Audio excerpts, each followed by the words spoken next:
10वीच्या लेखी परीक्षेला उद्या शुक्रवारपासून सुरुवात होतीये। या परीक्षेसाठी महाराष्ट्र राज्य माध्यमिक आणि उच्च माध्यमिक शिक्षण मंडळाच्या कोल्हापूर विभागीय मंडळाकडून तयारी पूर्ण झाली आहे।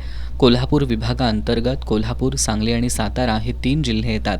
3 जिल्हे मिळून एकूण 1,32,926 विद्यार्थी परीक्षा देणार असून यासाठी 357 परीक्षा केंद्रांची व्यवस्था करण्यात आली आहे। कोल्हापूर जिल्ह्यात एकूण 54,810 विद्यार्थी परीक्षा देणार असून 138 परीक्षा केंद्रावर या विद्यार्थ्यांची बैठक व्यवस्था करण्यात आली आहे। 2018 पासून ज्या परीक्षा केंद्रावर कॉपीसारखे गैरप्रकार घडलेत अशा केंद्रावरील केंद्र संचालक, पर्यवेक्षक आणि कर्मचाऱ्यांची इतर केंद्रावर नियुक्ती करण्यात आली आहे। संवेदनशील केंद्रावर व्हिडिओ चित्रीकरण करण्यात येणार असून कोणीही गैरमार्गाचा अवलंब करू नये असं आवाहन कोल्हापूर विभागीय मंडळाचे अध्यक्ष राजेश क्षीरसागर यांनी केलंय।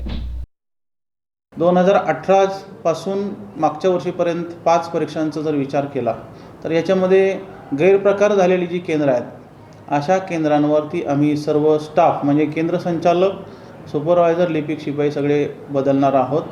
त्या दृष्टीनं सर्व आम्ही तयारी केलेली आहे।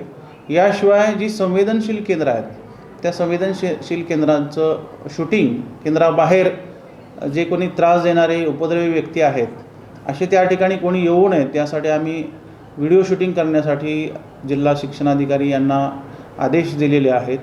शिवाय इतर जी सर्व तयारी आहे ती तयारी झालेली आहे।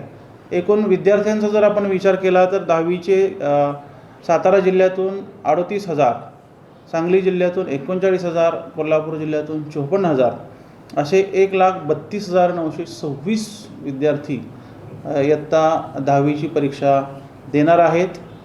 या परीक्षेमध्ये कोणताही गैरप्रकार घडू नये म्हणून आपण जनजागृती सप्ताहाचं पण आयोजन केलेलं होतं। शिक्षा सूची पण आपण सर्व विद्यार्थ्यांपर्यंत शाळांच्या मार्फत पाठवलेली आहे। या परीक्षेमध्ये कोणताही गैरमार्ग करण्याचा कोणीही प्रयत्न करू नये असं सर्वांना आवाहन या निमित्तानं करत आहे। परीक्षेसाठी सर्वांना शुभेच्छा।